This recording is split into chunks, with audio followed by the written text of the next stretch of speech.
క్రైస్తవ ప్రజలకు Catholic, Protestant అనే పేర్లు తెలియనివి కావు. ప్రపంచంలో ఎక్కడికి వెళ్ళినా ఈ రెండు గ్రూపులు కనబడతాయి.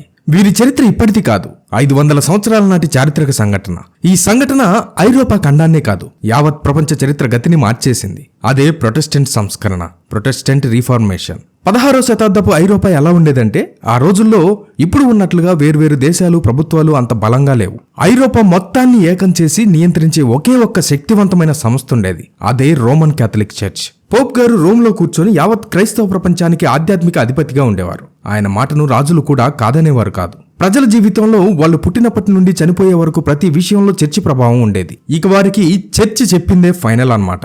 బైబిల్ లాటిన్ భాషలో ఉండేది. అది కేవలం మత గురువులకు, పండితులకు మాత్రమే అర్థమయ్యేది. సామాన్య ప్రజలకు బైబిల్లో ఏముందో కూడా సరిగ్గా తెలిసేది కాదు. అప్పటి ప్రజలకు చర్చి అధికారులు ఏది చెప్తే అదే నిజం అని నమ్మేవారు. క్యాథలిక్ చర్చికి విపరీతమైన ఆస్తులు, భూములు ఉండేవి. ప్రజల నుండి రకరకాల పన్నులు వసూలు చేసేది. కొన్నిసార్లు చర్చి అధికారులు తమ అధికారాన్ని దుర్వినియోగం చేస్తున్నారని, విలాసవంతమైన జీవితం గడుపుతున్నారని, అవినీతి పెరిగిపోతుందని ప్రజల్లో ఒక అసంతృప్తి ఉండేది. కానీ దేవుని పేరిట ఉన్న ఆ వ్యవస్థను ప్రశ్నించే ధైర్యం ఎవరికీ ఉండేది కాదు. అది దేవుని వ్యవస్థ అనుకుని ప్రజలే భయపడేవారు. అలాంటి సమయంలోనే దేవుడు నిజమేంటో ప్రపంచానికి చెప్పాలి అనుకున్నాడు. ఆ నిజం చెప్పడానికి వేల సంవత్సరాల నుండి దేవుని చేతికి దొరకాల్సిన వ్యక్తి దొరకలేదు. అప్పుడే జర్మనీ దేశం మీద దేవుని దృష్టి పడింది. దేవుని చేతికి ఒక వ్యక్తి దొరికితే ఆయన ఏం చేస్తాడో చూపించాడు. క్రైస్తవ లోకాన్ని మోసం చేస్తున్న మొత్తం వ్యవస్థను జర్మనీలో ఒక సాధారణ విశ్వాసి, ఒక ప్రొఫెసర్ మొత్తం వ్యవస్థ పునాదులనే కదిలించబోతున్నాడని ఎవరూ ఊహించలేదు. అతను విప్లవకారుడేమీ కాదు. దేవుడంటే విపరీతమైన భయం, భక్తి కలిగిన మనలాంటి విశ్వాసే. తన పాపాలకు ప్రాయశ్చిత్తం ఎలా చేసుకోవాలి, దేవుని దయను ఎలా పొందాలి అని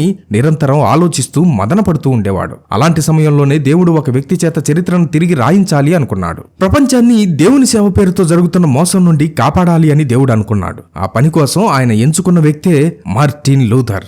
మార్టిన్ లూథర్ 1483లో జర్మనీలోని ఒక సాధారణ కుటుంబంలో జన్మించారు. ఆయన తండ్రి ఒక గనుల యజమాని. తన కొడుకును బాగా చదివించి ఒక పెద్ద లాయర్గా చేయాలని ఆయన కలలు కన్నారు. తండ్రి కోరిక మేరకు లూథర్ కూడా న్యాయశాస్త్రం చదవటం ప్రారంభించారు. ఆయన జీవితాన్ని పూర్తిగా మార్చేసిన ఒక సంఘటన 1505లో జరిగింది. లూథర్ తన 21వ ఏటి ఇంటికి తిరిగి వస్తుండగా ఒక భయంకరమైన ఉరుములలో కూడిన తుఫానులో చిక్కుకున్నారు. ప్రాణభయంతో పిడుగులు పడుతున్న ఆ సమయంలో ఆయన, ఓ సెయింటాన్, నన్ను కాపాడు, నేను బ్రతికితే నా జీవితాన్ని దేవునికి అంకితం చేసి మాంక్ గా మారిపోతానని ప్రార్థన చేశారు. ఆ తుఫాన్ నుండి ఆయన సురక్షితంగా బయటపడ్డాడు. తాను దేవునికి ఇచ్చిన మాటను నిలబెట్టుకోవాలని నిర్ణయించుకున్నాడు. ఇది ఆయన తండ్రికి నిరాశను కలిగించింది. అయినా లూథర్ తన నిర్ణయానికి కట్టుబడి న్యాయశాస్త్ర చదువును మధ్యలోనే ఆపేసి అగస్టీనియన్ ఆర్డర్కు చెందిన ఒక ఆశ్రమంలో మాంక్ గా చేరాడు. లూథర్ మాంక్ గా చేరింది ఏదో మొక్కుబడిగా కాదు. ఆయన చాలా భక్తిపరుడు, నిష్టగలవాడు.